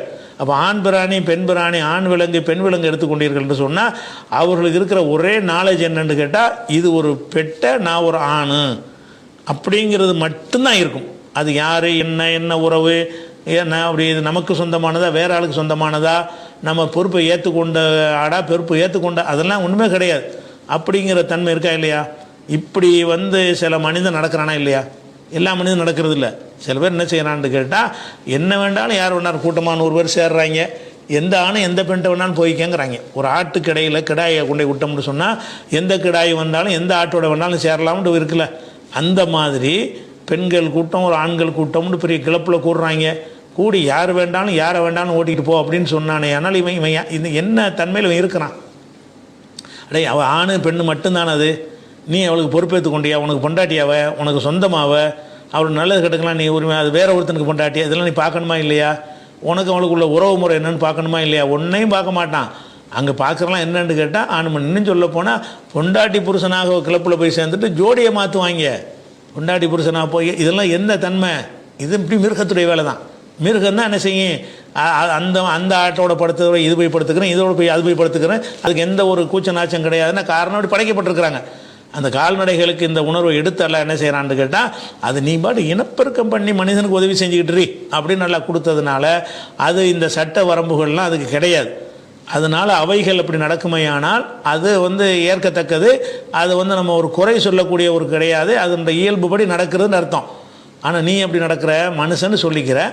மனுஷன் சொல்லிக்கிற போது இது தாய், இது தாரம், இது நமக்கு உடமையானவள், இது நமக்கு உடமையானவள் இல்லை அப்படின்னு ஒரு ஆணு பெண்ணு நினைக்கணுமா இல்லையா? அப்படி நினைக்காம நான் யாரோட வேணாலும் எப்படி வேணாலும் நடப்பேன் அப்படின்னு சொல்லி நீ நடப்பாயானால் நீ கால்நடையோட மோசமாக இல்லையா? எப்படி எல்லாம் உதாரணம் காட்டுறான். இந்த மாதிரி கால்நடைகளுடைய தன்மை உங்கள்கிட்ட நீங்கள் சிந்திச்சு பார்த்து நேர்வழி பெறுவதற்கு இந்த ஒரு வசனம் போதும். இது நம்ம செய்கிறது கால்நடைகளுடைய தன்மையில் நம்ம இருக்கிறோமா, மனிதனுக்குன்னு அல்லாஹ் கொடுத்துருக்கான சிறப்பு தகுதிகள் அதன்படி நம்ம நடக்கிறோமா அப்படின்னு சிந்தித்து பார்த்தாலே ஒரு மனிதன் நேர்வழிக்கு வந்துடுவான். அதனால் அல்லாஹ் என்ன செய்கிறான்னா இவன் கால்நடைகளை போல மட்டுமில்லை அதை விட கீழேன்னு அது சொல்கிறான். அதே மாதிரி கால்நடைகளை பொறுத்த வரைக்கும் தனக்கு தீங்கு செய்கிற ஒரு காரியம்ன்றதுக்கு தெரிஞ்சால் அதை நெருங்காது. கால்நடைகளை பொறுத்த வரைக்கும் நமக்கு இது கெட்டது. சில பிராணிகள் இருக்கிறது, அது சில கீரைகளை சாப்பிடாது, சில கிழங்குகளை சாப்பிடாது, சில பொருள்களை சாப்பிடாது, அது மாட்டுக்கு ஒதுங்கி போய்கிட்டே இருக்கும். அப்போ ஒரு மாட்டுக்கு முன்னாடி போய் ஒரு இறைச்சி எடுத்து போட்டால் திங்குமா? திங்காது. இது நமக்கு செட் ஆகாது அப்படின்னு விளங்கிக்கிறோம். சில மாடுகள் சில இலைகளை சாப்பிடாது, சில ஆடுகள் சில செடிகள் பக்கம் நெருங்காது. ஏன்னு கேட்டால் அவைகள் உணர்ந்து வச்சிருக்கிறது இது நமக்கு ஒத்து வராது. 2-3 தடவை சாப்பிட்டு பார்த்தும் அனுபவத்துலையும் வரும். சிலது உள் உணர்வுல எல்லாம் அமைச்சும் வச்சுருப்பான். சில உள் உணர்வுலையே இது அதுக்கு இதை சாப்பிடணும்னு அது மனசில் எல்லாம் ப்ரோக்ராம் பண்ணியிருப்பான். அது என்ன செய்யும்னு கேட்டால் எது நமக்கு செட் ஆகாதோ, எது நமக்கு சரிப்படாதோ, எது நமக்கு ஒத்துக்கிறாதோ அதை தொடக்கூடாது என்பதில் கால்நடைகளுக்கு ஒரு தெளிவு இருக்கும். சில விஷயங்கள் துன்பமான கஷ்டமான நேரத்தில் தான் அந்த சிலதெல்லாம் திண்டுபடும். ஆடு பசியாக போய் 3 நாள் 4 நாளைக்கு சாப்பாடு கிடைக்கலன்னு சொன்னால் அது எதை சாப்பிடாமல் இருந்துச்சோ அது ஒதுக்கி வச்சதெல்லாம் சாப்பிடும். அதுவும் அல்லாஹ் கொடுத்த உள் உணர்வு தான். பாதுகாப்புன்னு வரும்பொழுது உயிரை காக்கிறதுக்காக செய்கிறது. பொதுவாக என்ன செய்யாதுன்னு கேட்டால் கேடு செய்யும்னு தெரிஞ்சிருச்சுன்னா சாப்பிடாது. கேடு செய்ய தெரியாமல் சில சாப்பிட்டு கேடு உண்டாயிரும். இதை சாப்பிட்டா நேற்று நமக்கு இது ஏற்பட்டிருக்கு, இன்னைக்கு சாப்பிட்டா சரி வராது அப்படின்னு சொல்லி அதை வந்தோடனே தலையை தூக்கிட்டு போயிருங்க, கிட்டே வராது. அப்போ சில உணவுகளின் பக்கம் சில கால்நடைகள் நெருங்கவே செய்யாது. ஏன்னு கேட்டால் உள் உணர்வில் அது கேடு செய்யும் அவைகளுக்கு உணர்த்தப்பட்டு இருக்கும். ரெண்டாவது அனுபவத்தில் கண்டதாக இருக்கும். சில முன்னாடி ஒரு சாப்பிட்டு ஒரு பாதிப்பு ஏற்பட்ட உடனே அதன் பக்கம் நெருங்கக்கூடாதுங்கிற மாதிரி ஒரு பாடத்தை அது கற்றுக்கிறோம். இது கால்நடைகள்கிட்ட இந்த ஒரு தன்மை இருக்கிறது. அப்போ கெட்டதை விட்டு விலகி கொள்ளுதல் என்பது கால்நடைகள்கிட்ட உள்ள ஒரு தன்மை, இயற்கையில் உள்ள ஒரு தன்மை. மனுஷன் என்ன செய்கிறான்னு கேட்டால் அதை விட மட்டத்தில் வர்றான். எப்படி கெட்டது நல்லா தெரியுது. இப்போ தண்ணி அடிக்கிறான்ல, மதுபானம் இருந்துறான்ல, நல்லதா? அந்த மனுஷனுடைய அறிவில் கேட்டாலும் அந்த அறிவே சொல்லணும். என்ன சொல்லணும்? அம்மாடி தண்ணி அடிக்கக்கூடாது, தண்ணி அடித்தோம்னு சொன்னால் மிருகமாக மாறிடுவோம், தாய்க்கு இந்த அறத்துக்கு வித்தியாசம் தெரியாது, அண்ணனுக்கு தம்பிக்கு வித்தியாசம் தெரியாது, நல்லதுக்கும் கெட்டதுக்கும் வித்தியாசம் தெரியாது, பாம்புக்கும் பழுதுக்கும் வித்தியாசம் தெரியாது, அந்த மாதிரி நம்ம ஆயிடுவோம், பகுத்தறிவு இழந்துருவோன்னு தெரிஞ்சுக்கிட்டு தானே போய் குடிக்கிறான். அப்போ மிருகங்கள்கிட்ட இருக்கிற ஒரு தன்மை கூட கெட்டதுன்னு தனக்கு தெரிஞ்சதை விட்டு ஒதுங்கிக்கிறது. புகைப்பிடிக்கிறான், புகைப்பிடிக்கிறது கெட்டதுங்கிறது பிடிக்கிறவனுக்கும் தெரிகிறது. அதுக்கு தெரிஞ்சாலும் தெரிஞ்சிட்டு போய் நான் குடிக்க தான் செய்வேன் அப்படின்றது நடப்பானையானால் இது எது மாதிரி தன்மையில் இருக்கிறது? கால்நடைகள் மாதிரி தான் இருக்கிறது. அப்போ மனுஷனுக்கு வந்து பகுத்தறிவுங்கிற ஒரு விஷயத்தை எல்லாம் கொடுத்துருக்கும் பொழுது அது என்ன செய்யறனா தற்காலிக இன்பத்திற்காக வேண்டி அதை செய்கிறான். புகைப்பிடிக்கிறது கெட்டது தான், ஆனால் குடித்தா எனக்கு நல்லா இருக்குதுல்ல அப்படிங்கிறான். அது கெட்டதுடா, கெட்டதாக இருந்துட்டு போகுது, எனக்கு நல்லா இருக்குதுல்ல, குடித்தா ஒரு சுகமாக இருக்குதுல்ல அப்படின்னு நினைக்கிறான்னு சொன்னால் இது வந்து கால்நடைகள்கிட்ட கூட இல்லாத ஒரு தன்மை. கால்நடைகளோட மட்டம்ங்கிறான்ல, அதுக்கு வந்து இதை பெரிய உதாரணமாக காட்டினான். கால்நடைகளில் கூட என்ன செய்யும்னா அது இருக்குது. அதுக்கு அடுத்து என்னென்னு கேட்டால், கால்நடைகளை பொறுத்த வரைக்கும் அந்த கால்நடைகள் வந்து அதுக்கு சாப்பாடு மட்டும்தானே. கால்நடையில் தேவை என்னென்னு கேட்டால் அதுக்கு பசிக்கு வந்து சாப்பாடு கொடுக்கணும், தாகத்துக்கு தண்ணி கொடுக்கணும். வேறு ஒன்றையும் அது நம்மள்கிட்ட எதிர்பார்க்காது. நம்ம ஒரு கால்நடையை வளர்க்குறோம், அப்படி வளர்த்தோம்னு சொன்னால் சாதாரண இந்த சாப்பாடு தண்ணி கொடுத்த ஒரு எஜமானனுக்காக வேண்டி அவ்வளோ நன்றியை காட்டும் கால்நடைகள். கால்நடைகள் வந்து ஜல்லிக்கட்டில் ஓடக்கூடிய பெரிய காளமாடெலாம் இருக்க, அதை வந்து 50 வீரர்கள் சேர்ந்து பிடிக்க முடியாது, தள்ளிட்டு போயிடும். அந்த கால்நடையை வந்து இந்த வளர்க்குறவன் வர்றான்ல, அவனை கண்ணோட பெட்டிப்பாமல் அடங்கிடும். வளர்க்குற பொம்பளை வரும், சின்ன புள்ள வரும், அதை கையில் பிடிச்சி இழுத்துட்டு வரும். அது மாடு ஒரு சிலுப்புனால அது ஆள் காலி ஆக்கிடும். ஆனால் கரெக்டாக என்ன தெரியுது, இந்த குடும்பம் நம்மளுக்கு சோறு போடுற குடும்பம், இவங்க சாப்பாடு நமக்கு போடுறாங்க, இவங்க தான் நமக்கு வைக்கல் தர்றாங்க, இவங்க தான் புண்ணாக்கு பருத்தி கொட்டை வைக்கிறாங்க, இவங்க தான் நமக்கு தேவையான எல்லா வகையதையும் நம்ம கவனிச்சிக்கிறாங்க அப்படின்னு தெரிஞ்ச உடனே தனக்கு உணவு தண்ணீரும் அது 2 தான் கால்நடைக்கு தேவை. இதை தரக்கூடியவர்கள்னு ஒருத்தரை பற்றி நினச்சிருச்சின்னு சொன்னால் விசுவாசம் கூப்பிட்டோன்னு ஒடியாரும். எங்கேயோ கத்திக்கிட்டு இருக்கணும், அந்த மாட்டை ஒரு பாஷையை சொல்லி கூப்பிடுவான். ஒரு நாயாக இருக்கலாம், எந்த ஒரு உயிரினமாக இருந்தாலும் இருக்கலாம், கூப்பிட்டோன்னு முதலாளி கூப்பிட்டோன்னு வருதா இல்லையா, தேடிக்கிட்டு வருது. அப்போ வந்து இந்த நன்றியை காட்டக்கூடிய ஒரு தன்மை வந்து எதிர்த்து இருக்கிறது, கால்நடைகள்கிட்ட இருக்கிறது. எல்லார்ட்டையும் அது மூர்க்கமாக இருந்தால் கூட சிங்கம்புலியை நீங்கள் வளர்த்தா கூட அது உங்களுக்கு நன்றியாக இருக்குங்க. சிங்கம்புலி வந்து மனுஷனை அடித்து சாப்பிடக்கூடியதாக இருக்கும். ஆனால் இன்றைக்கு அரபிகள்லாம் பார்த்தீங்கன்னா ஒரு வீட்டில் ஒருத்தர் சிங்கம் வளர்த்துக்கிட்டு இருக்கிறான், கட்டி பிடிச்சி விளையாண்டுக்கிட்டு இருப்பாங்க, அவன் பழகிட்டானோ அப்படியே. அப்போ சிங்கம்ங்கிறது வந்து ஒரு வனவிலங்காக இருந்தாலும் மனிதனை சாப்பிடுவது அதனுடைய இயற்கை குணமாக இருந்தாலும் அந்த குணத்தையும் வென்று என்ன செய்யுதுன்னு கேட்டால் நம்மளை வந்து நமக்கு தேவையானது இவன் தான் தர்றான், டயத்து கொண்டாந்து கறியை கொண்டாந்து போடுறான், டயத்து கொண்டாந்து நமக்கு சாப்பாடு தர்றான், இவன் வந்து நமக்கு உணவளிப்பவன் அப்படின்னு தெரிஞ்சிருச்சின்னு சொன்னால் சிங்கமாக இருந்தாலும் புலியாக இருந்தாலும் யானையாக இருந்தாலும், யானையை ஒரு சின்ன பாகன் கண்ட்ரோல் பண்ணுறானே எதனால், அந்த யானை வந்து இவன் எல்லாரும் கண்ட்ரோல் பண்ண முடியாத, அவனுக்கு மட்டும்தானே முடியுது. அப்போ தனக்கு உணவளிப்பவனுக்கு வந்து விசுவாசம் காட்டுவது எதனுடைய வேலை, கால்நடைகளுடைய வேலை. அப்போ நீ மனுஷனாக இருக்கிறதா இருந்தால் உனக்கு எவ்வளவு இறைவன் வந்து அள்ளித்தர்றான், இவனை அதுக்கு இறைவனை வணங்கக்கூடிய ஒரு தன்மை அது கிடையாது. மனுஷனை தான் அது விளங்கும். சோறு போட்டான்னா இவன் தான் ஜோறு போட்டான் அப்படின்னு விளங்கிக்கிறமே தவிர அதுக்கு மேற்கொண்டு விளங்கக்கூடிய ஒரு தன்மை அதுக்கு கிடையாது. நீ யார், நீ மனுஷனாக இருக்கிற.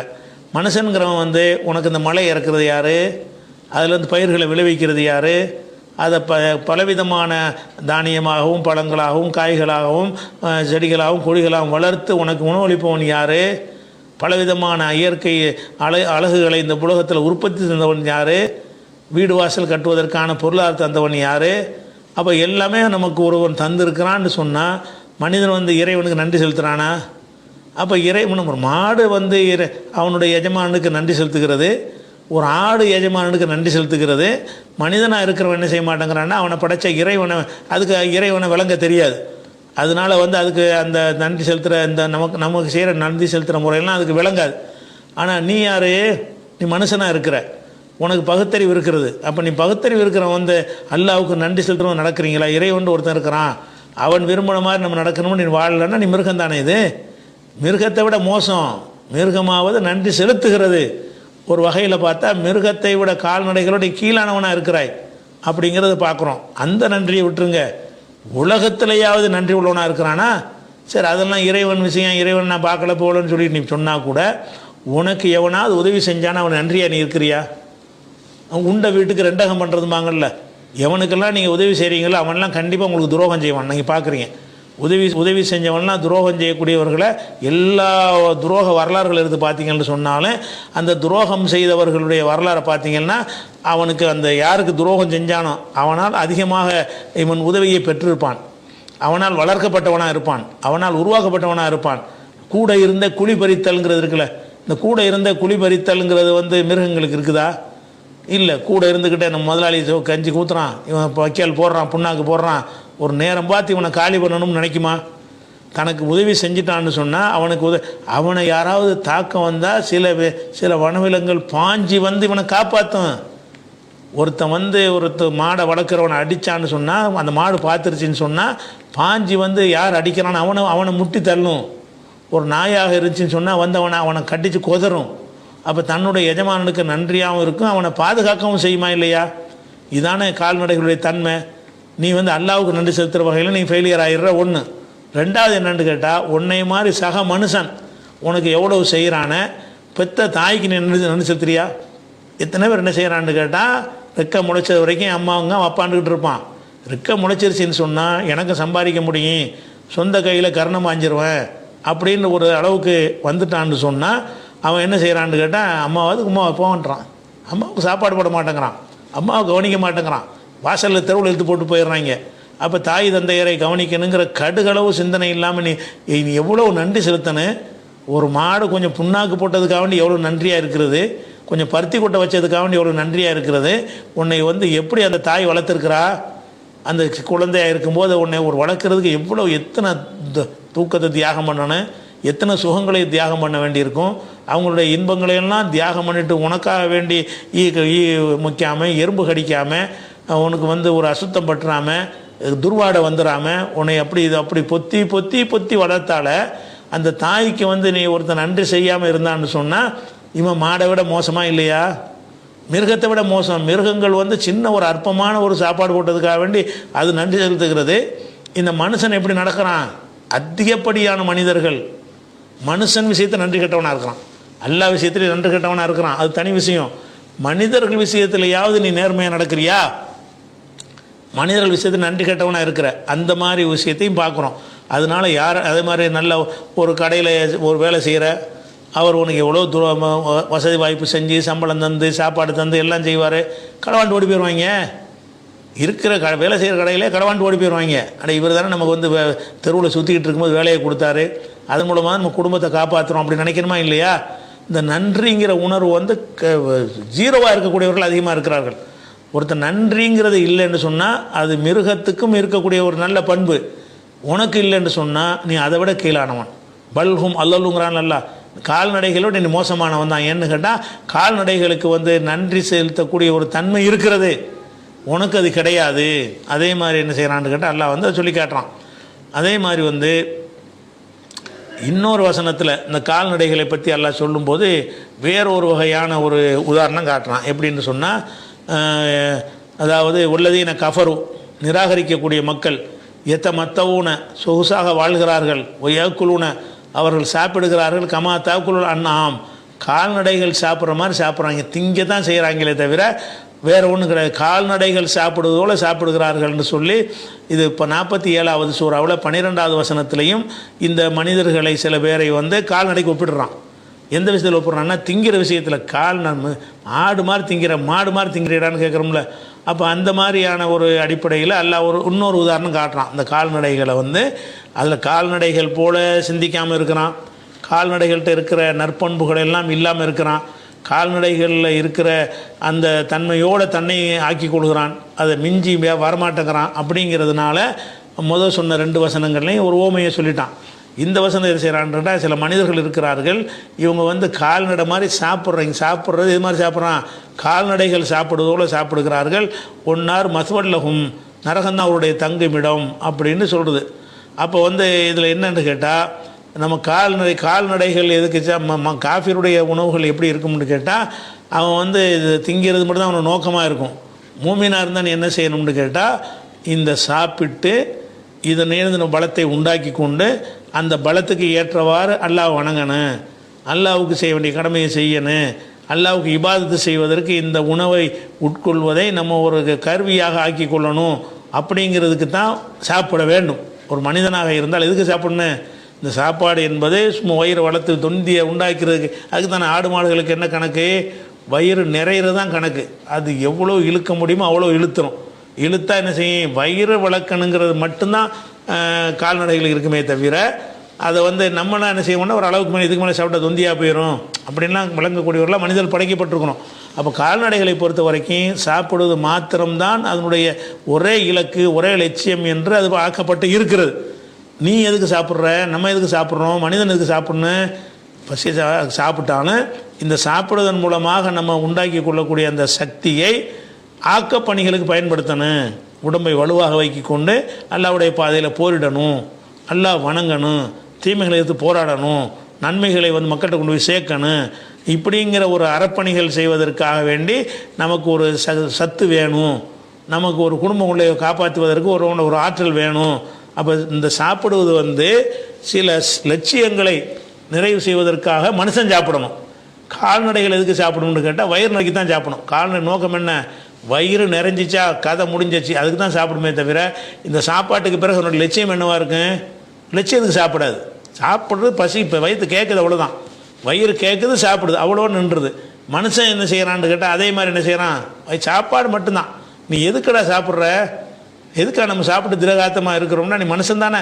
அப்போ அந்த மனிதனை கொண்டு என்னென்ன உனக்கு செய்ய இயலுமோ அது எல்லாத்தையும் செய்வதற்கு எனக்கு இந்த உணவு தேவை அப்படின்னு வாழ்ந்தீங்கன்னா தான் நீ என்ன செய்யுது, அது ஒரு விஷயமா இருக்குது. அதே மாதிரி வந்து இன்னொரு விஷயத்தை கவனிக்கணும். இந்த ஆடு மாடுகள்லாம் நல்லா திங்கிதில் சாப்பாடை போடுறான்ல, வளர்க்குறான்ல, இந்த சாப்பாடு போட்டு கடைசியில் இறுதி முடிவு என்ன ஆகும், அறுத்து திம்பாங்க அவ்வளோதானே. உன்னை சாப்பாடு போட்டு வளர்த்தா என்ன செய்யும், அது வந்து நல்லது நினச்சிக்கிட்டு இருக்குது, அந்த ஆடு நினச்சிக்கிட்டு இருக்கு நல்லா திங்கிறல தின்றுவோன்னு சொல்லி.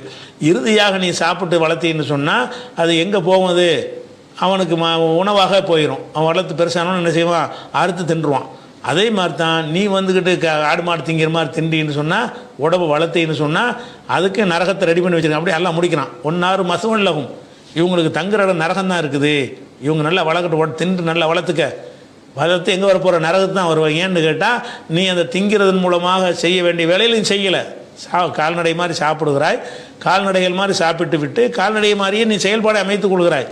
அப்படி இல்லாமல் கால்நடைகள் மாதிரி சாப்பிட்டு விட்டு இந்த சாப்பாட்டின் மூலம் உனக்கு என்ன கிடைக்கிறது, சத்து கிடைக்கிறது. எதுக்கு சத்து கிடைக்கிறது, அதன் மூலம் நீ மனிதனாக இருப்பதற்கு என்னென்ன செய்யணுமோ அதெல்லாம் செய்யணும். மனிதன் என்ற முறையில் என்னென்ன செய்ய உனக்கு இயலுமோ அந்த நல்ல பணிகளை எல்லாம் செய்யணும் என்பதற்கு தான் நீ சாப்பிடணும்.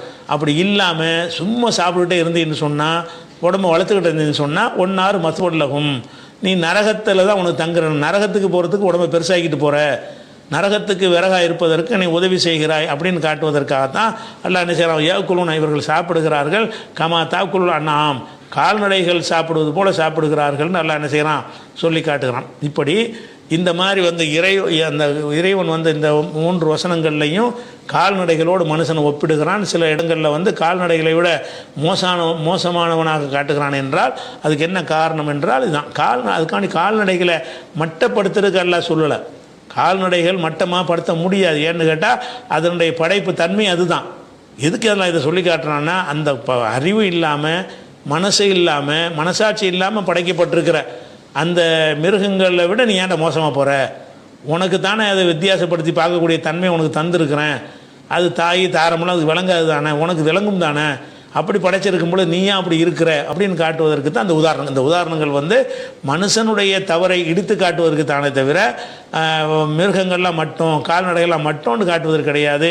கால்நடைகள் மட்டமானது கிடையாது. அது மாத்திரம் இல்லாமல் வந்து சில உயிரினங்கள் இருக்க, அந்த உயிரினங்கள் எந்த உயிரினங்கள் வந்து தங்களுடைய வசிப்பிடம் கூடு உண்டாக்கி கொள்கிறதோ அதை வந்து அதுவே தான் உண்டாக்கிக்கிறோம். கால்நடைகள் ஒரு கூடு கட்டுதுன்னு வைங்களேன், ஒரு குருவி கூடு கட்டுதுன்னு சொன்னால் ஒரு 50 குருவியை கூட்டிகிட்டு வந்து நீ அதை எடுத்து கொடு, இது அப்படி கட்டி பார்த்துருக்குறீங்களா? ஒரு குருவி வந்து முட்டை இடுகிற பருவம் வந்த உடனே இந்த முட்டை அடகாத்து குஞ்சு பொறிக்கணுமே என்பதற்காக என்ன செய்யணும்னு கேட்டால் அதுவும் அந்த ஜோடியை சேர்ந்துக்கிறேன், ஆணும் சேர்ந்துக்கிறேன். சில பெண்ணு மட்டுமா போய் என்ன செய்யும், அந்த கூட்டுக்கு தேவையானது அந்த குச்சி கிச்சி பஞ்சு கிஞ்சி எல்லாத்தையும் எடுத்துகிட்டு வந்து என்ன செய்யும், அந்த கூடை கட்டும். சில தூக்கணாங்குருவியெல்லாம் அப்படி அற்புதமான முறையில் மனிதன் கூட அப்படி பட்ட முடியாது, அவ்வளோ பெரிய கூடுகளை கட்டும். மரங்கொத்தி பறவைலாம் மரத்தை கொத்தி அவ்வளோ அழகான வீடு மாதிரி சூப்பராக அதை என்ன செய்ய, இந்த வாயினாலேயே வாயை கொண்டு அந்த மரத்தை கொத்தி நமக்கு கூட ஒரு ஆணியை வச்சு அடிச்சுலாம் உண்டாக்க முடியாது, அந்த மாதிரிலாம் செய்யும். ஆனால் இந்த பணிகளுக்கு வந்து கால்நடைகள் வந்து வேற ஒரு ஜீவனை துணைக்கு அழைக்காது. ஒரு மரங்கொத்தி வந்து மரத்தில் கூடு கட்டும்போது ஒரு 100க்கு 100 மரங்கொத்தி கூட்டிகிட்டு வந்து நீங்கள் ஆளு கொஞ்சம் துணை செய்யுங்கன்னு சொல்லுமாண்டா செய்ய, அதுவே பார்த்துக்கணும். தூக்கணாங்குருவி அதுதான் அந்த அந்த எந்த குருவி வசிக்க போகுதோ அந்த குருவி வந்து அதனுடைய வீட்டை அதுவே தான் கட்டிக்கிறோம். நம்ம எப்படி இருக்கிறோம், தன் கையில் தான் நம்ம வாழணும்னு ஒரு அந்த சில பறவை இனங்களில் பறவைக்கு மட்டும்தான் கூடு பெரும்பாலும் தேவைப்படும். எறும்பு போன்ற இனங்களுக்கு புற்று மாதிரி தேவைப்படும். பெரிய விலங்குகளுக்கு 2 தேவைப்படாது. ஆடு மாடுக்கெல்லாம் எங்கேனாலும் படுத்துக்கிறோம், அதுக்கெல்லாம் கூடு கிடையாது. ஆடு மாடுகள் யானைக்கெல்லாம் கூடாக இருக்குது, அது கூடு கிடையாது. பெரிய உயிராக இருக்கிறதுனால அதை சேஃப்டி பண்ணிக்கிற முடியும். சின்ன உயிராக இருக்கிறதுனால அது தங்களை பாதுகாத்துக் கொள்வதற்காக ஒரு கூடு தேவைன்னு விளங்கி அந்த கூடுகளை அமைத்துக் கொள்கிறது. அப்படி கூடுகளை அமைத்துக் கொள்ளும்போது என்ன செய்யணும்னா தானாத்தான் அமைத்துக் கொள்கிறது, யாருடைய தயவும் எதிர்பார்ப்பது இல்லை. அப்போ சொந்த உழைப்பை கொண்டு முன்னேறணும் என்று நினைக்கக்கூடிய தன்மை அதற்கு எல்லாம் இயற்கையில் படைத்து வச்சுருக்கான். நமக்கு என்ன செய்கிறது, எந்த காரியம் செஞ்சாலும் அடுத்தவனுடைய தயவு தேவை இருக்கிறது, அடுத்தவனுடைய உதவியை கொண்டு தான் செய்ய வேண்டி இருக்கிறது. அப்படி தான் நம்ம படைக்க. நம்ம வீடு நம்மளால் கட்டிக்க முடியுமா? தான் வீடை தானே கட்டின ஒரு மனுஷனுக்கு காட்ட முடியுமா? முடியாது. ஆனால் அந்த பறவைகிட்ட இல்லாத ஒரு பலவீனம் நம்மள்கிட்ட இருக்கிறது. அப்படி இருக்கும் பொழுது மற்றவர்கள் உதவியை கொண்டு தான் நீ வாழும் நிலையில் இருக்கிறாய் என்று சொன்னால் அப்போ மற்றவர்களை வந்து நன்றியோடவும் அனுசரித்து வாழணுங்கிற ஒரு பாடத்தை மனுஷன் கற்றுக்கிறேன். இவ்வளோ விஷயங்கள் அதில் இருக்கிறதுனால தான் நல்லா என்ன செய்கிறான்னு கேட்டால் இவர்கள் வந்து கால்நடைகளை போல என்று சொல்கிறான். இன்னும் பல உவமைகள் வந்து குரானில் நிறைய இருக்கிறது. இன்ஷா அல்லாஹ் நம்ம அடுத்தடுத்த நாட்களில் பார்க்கலாம். இப்போ அப்டேட் என்னென்னு சொன்னால், இந்த ஈரான் இஸ்ரேல் அமெரிக்காவுடைய இந்த போருடைய முன்னேற்றத்தை பொறுத்த வரைக்கும் இவர்கள் வந்து அமெரிக்கா வந்து ஏராளமான குண்டுகளை போட்டு தெஹ்ரானில் இன்னும் பல பகுதிகளில் தாக்குதல் நடத்தி கொண்டிருக்கிறார்கள். அவர்களுக்கு சேதங்கள் ஏற்படுத்தி கொண்டு தான் இருக்கிறார்கள். அப்படி இருந்தாலும் அந்த மக்கள் மன உறுதியோடு, அந்த மக்களும் அந்த அரசும் மன உறுதியோடு எதிர்கொண்டிருக்கிறார்கள். ஆனால் இவர்கள் நினைத்தது போல ஈரானுடைய அந்த இராணுவ தளவாடங்களை அழிக்க முடியவில்லை. அவர்கள் வெகுஜன மக்களை போய் அழிக்கிறார்கள், அல்லது வந்து சொத்துக்களை சேதப்படுத்த முடியுதே தவிர அவங்களுடைய தாக்கும் வலிமையை திறனை குறைக்கக்கூடிய ஒன்றும் செய்ய முடியலை. அப்படிங்கிறதை காட்டும் விதமாக இன்றைக்கும் என்ன செஞ்சுருக்காங்கன்னா, இஸ்ரேலை வந்து பந்தாடி சூறையாடி இருக்கிறாங்க. தாக்குதல் என்ன செஞ்சுருக்காங்க, அது செஞ்சுருக்கிறாங்க. அது ஒன்று இருக்குது தெரிஞ்சுக்கிறேன்னு. அடுத்து என்னென்னு கேட்டால், இன்றைக்கி ஒரு 10 பேர் நினைஞ்சிருக்காங்கன்னு கேட்டால் ஈரானுடைய கடற்படை கைது பண்ணியிருக்கிறாங்க. ஈரானுடைய படையினர் வந்து கைதியாக பிடித்து அந்த கைதியாக அடைத்து வைத்திருக்கிற அந்த படத்தை வெளியிட்டிருக்கிறார்கள். அமெரிக்கார்களை கைதியாக பிடித்தல் என்பது பெரிய விஷயம். போர்க்களத்தில் பிடித்தல்ங்கிறது தரை யுத்தம் நடக்கும்ல, தரப்படைக்கு யுத்தம், அப்போ கைதிகளை பிடிக்கிறது வந்து சாதாரணமான விஷயம். அப்போ நீங்கள் படை இறக்கவே இல்லை, அப்படி இருக்கும்போது பிடிக்கிறாங்கன்னு சொன்னால் உன்னுடைய முகாமுக்குள்ளே நுழைஞ்சு தான் பிடிக்க முடியும். உன்னுடைய கப்பலுக்குள்ளே நீ அமைத்து வைத்திருக்கிற அமெரிக்காவுடைய தளங்களுக்குள்ளே நுழைஞ்சு தான் பிடிக்க முடியும். அப்போ கைதிகளாக சிலரை பிடித்து வைத்திருக்கிறார்னு சொன்னால் அவர்கள் உன்னுடைய அமெரிக்காவுடைய இடத்துக்குள்ளே புகுந்து அவங்கள தூக்கிட்டு வர்ற அளவுக்கு அவங்கள்ட்ட ஒரு திறமை இருக்குது என்பது இது காட்டுகிறது. கொல்வதை விட உசுரோடு பிடித்துக்கிட்டு வருதல் என்பது வந்து ரொம்ப ரிஸ்கான ஒரு காரியம். அதை செய்திருக்கிறார்கள் என்பதை பார்க்குறோம். அதே மாதிரி வந்து இந்த யுத்தத்தை பொறுத்த வரைக்கும் 10 வருஷம் ஆனாலும் நாங்கள் தாக்கு பிடிப்போம் என்பதையும் சொல்லி இருக்கிறார்கள். அடுத்தது என்னென்னு கேட்டால், ஒரு அப்டேட் என்னென்னு கேட்டால், அந்த ஹுர்முஸில் இருந்து இன்றைக்கு வந்து நேற்று இந்தியாவுக்கு நாங்கள் அனுமதி கொடுக்கலன்னு சொன்னாங்கள்ல, இன்றைக்கு என்ன செஞ்சுருக்காங்கன்னா, இவங்க என்ன பேச்சுவார்த்தை நடத்தினாங்களோ, என்ன மாதிரி வாக்குறுதி கொடுத்தாங்களோ அது என்னென்னு தெரியல. அப்படி சும்மானா இருக்க மாட்டாங்க.